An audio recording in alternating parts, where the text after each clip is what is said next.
Bonjour et bienvenue. Dans cette vidéo, nous verrons comment identifier le bon thème pour la formation que vous avez décidé de lancer. À la fin de cette vidéo, vous serez capable de vous poser les bonnes questions pour faire un choix éclairé de la formation à créer quand on démarre avec le e-learning.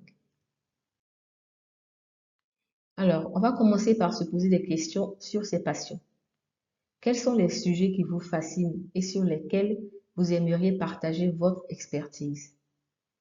Des sujets dont vous seriez capable de parler des heures et des heures et des heures. Il est plus facile de parler de choses qu'on aime plutôt que l'inverse. Ensuite, on va s'attarder sur les compétences. Quels sont les domaines dans lesquels vous excellez?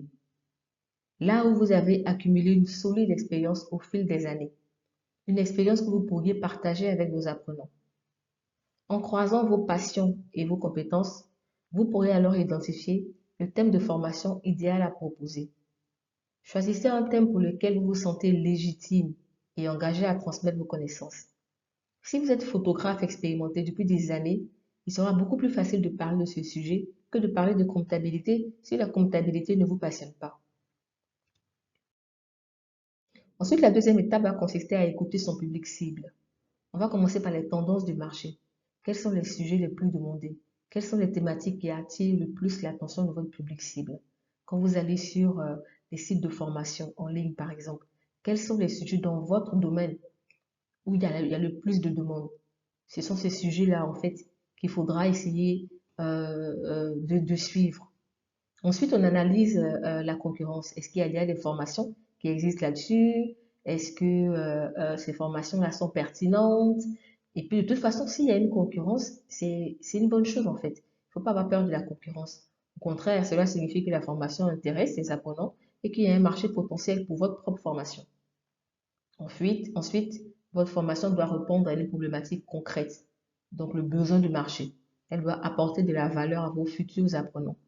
Il ne sert à rien de créer un cours sur les origines de la création de Facebook quand la plupart des internautes cherchent à comprendre comment vendre plus de produits à partir de leur page Facebook.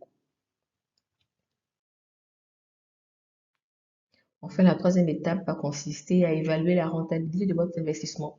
Parce que du e-learning, c'est effectivement de l'investissement en termes de temps, de matériel, d'énergie, etc. Donc, il faut s'assurer que le sujet de votre formation s'adresse à un marché qui est suffisamment large. Plus votre public cible sera important, plus vous aurez de chances de générer des revenus conséquents. Il faut évaluer aussi si votre public cible est prêt à payer pour suivre votre formation. N'oubliez pas que vous devez faire concurrence à toutes les ressources gratuites disponibles en ligne, sur YouTube, sur TikTok, Instagram, etc. Enfin, il faut réfléchir également au potentiel de croissance de votre formation. Le sujet, est-ce qu'il pourra évoluer? Est-ce qu'il pourra se développer dans le temps et puis attirer de nouveaux apprenants? Par rapport à la rentabilité, c'est vrai que on peut vouloir développer du e-learning quand on est en entreprise, par exemple dans une banque, dans une assurance, dans un établissement de santé, etc. Mais ce point-là, c'est vraiment pour les personnes qui souhaitent créer du e-learning en tant qu'entrepreneur. Mais même en entreprise, il faut bien évaluer la pertinence de l'investissement qu'on va faire avant de se lancer. Voilà, nous avons vu dans cette vidéo les 3 points essentiels sur lesquels se baser pour choisir le thème de sa formation.